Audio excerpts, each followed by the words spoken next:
Bienvenue dans le podcast My Coaching Partner. Je m'appelle Capucine et je suis coach professionnel, spécialiste dans la gestion de carrière.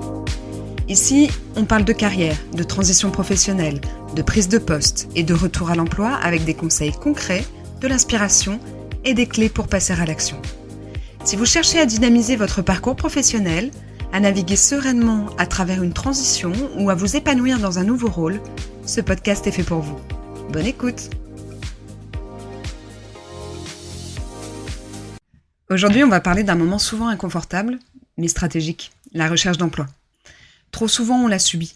On envoie des CV à la chaîne, on attend des réponses, et on s'épuise. Dans cet épisode, je vais vous aider à structurer un vrai plan d'attaque. Un plan clair, ciblé, efficace, parce que chercher un job, c'est un job, et il mérite une vraie méthode. Dans un premier temps, on va parler des 3 piliers d'une recherche d'emploi efficace. L'objectif de cette première partie, ça va être vraiment de poser les fondations avant de passer à l'action. Il est inutile de se lancer dans la recherche d'emploi à corps perdu. Il faut travailler sur ces 3 piliers. Le premier, ça va être la clarté sur votre positionnement. Quel poste visez-vous? Dans quel secteur? À quel niveau?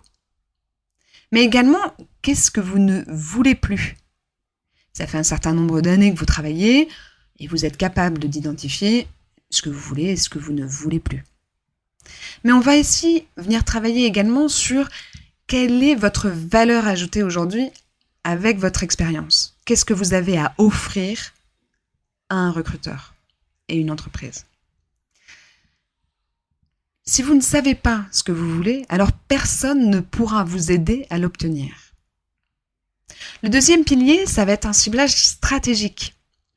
Quels sont les secteurs qui recrutent votre profil?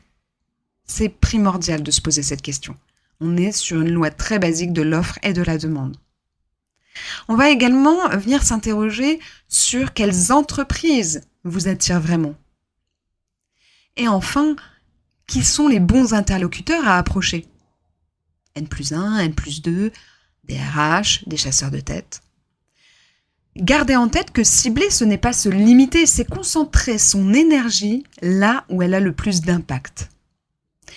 Et le troisième pilier, c'est la discipline dans l'exécution. Il va falloir organiser votre semaine comme un projet, avec du temps dédié, des objectifs clairs et un suivi. On va venir suivre vos candidatures, vos relances, vos contacts. Et ça va nous permettre également de mesurer ce qui fonctionne, mais également ce qui ne fonctionne pas, et ajuster. Gardez en tête que la discipline, c'est ce qui transforme l'intention en résultat. Et ensuite, vous allez venir construire votre plan d'attaque en 5 étapes, avec un seul objectif, passer à l'action avec méthode. En premier lieu, définir votre objectif cible. Quel poste souhaitez-vous? Dans quel secteur? Dans quelle taille d'entreprise? Quelle localisation? Je vais vous inviter à créer 2 à 3 scénarios cibles maximum, vraiment pas plus. Par exemple, un poste de directeur marketing dans le luxe, à Paris ou en remote. N'oubliez pas, un objectif flou donne des résultats flous. C'est primordial de définir votre objectif cible. Ensuite, vous allez travailler sur votre pitch et votre storytelling.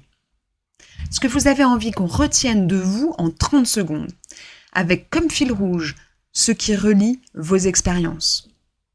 Et comme angle d'attaque, ce que vous apportez de spécifique. N'oubliez pas que votre pitch, c'est votre arme de conviction massive. Il faut raconter une histoire cohérente qui donne envie. Ensuite, vous allez optimiser vos outils. Il faut s'assurer que votre CV est très clair, qu'il n'y a pas d'ambiguïté pour une personne qui le découvre sans avoir discuté avec vous. Ce CV, il doit être orienté résultat, adapté à votre objectif, fixé au préalable. Il faut que tout ça soit très cohérent. Également, ne négligez pas vos profils LinkedIn. Il faut qu'ils soient à jour avec un résumé qui soit impactant. Et vous allez également travailler sur votre lettre de motivation. Il faut qu'elle soit courte, ciblée et personnalisée. Si elle n'a pas ces 3 critères-là, alors n'en faites pas. Vos outils doivent parler pour vous, même quand vous n'êtes pas là. En 4e étape, vous allez venir activer votre réseau intelligemment.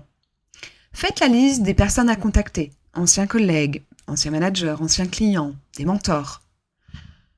Comment les contacter ? Avec un message court, clair, sans demander un job. Vous reprenez contact, vous réseautez. L'objectif va être de créer des conversations, mais pas des demandes. N'oubliez pas, le réseau, ce n'est pas quémander, c'est connecter. Et enfin, vous allez structurer votre agenda de recherche. Combien de temps par semaine pouvez-vous dédier à cette recherche d'emploi ? Quelles actions allez-vous mener ? Auprès de votre réseau, dans les candidatures que vous avez déjà envoyées, dans la veille que vous menez, dans vos préparations aux entretiens. Je vous invite vivement à avoir un tableau de suivi très simple, ça peut être sur Excel, sur Notion, sur Trello, comme vous voulez, pour vraiment bien suivre votre agenda de recherche. N'oubliez pas qu'un bon plan d'attaque, c'est un plan que vous pouvez exécuter chaque semaine sans vous épuiser. Et enfin, on va voir les erreurs à éviter. Ne tombez pas dans les pièges classiques. Être flou sur votre positionnement vous fait perdre en crédibilité.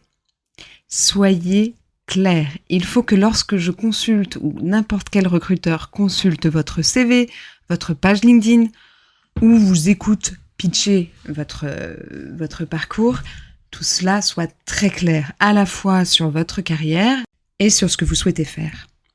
Deuxième erreur à éviter, attendre que les recruteurs viennent à vous. Soyez acteur de votre recherche d'emploi. Troisième erreur, ne pas suivre vos actions. Il faut que vous voyiez cette recherche d'emploi comme un projet, comme un programme à mener. Positionnez les actions à faire et tenez-vous à votre planning.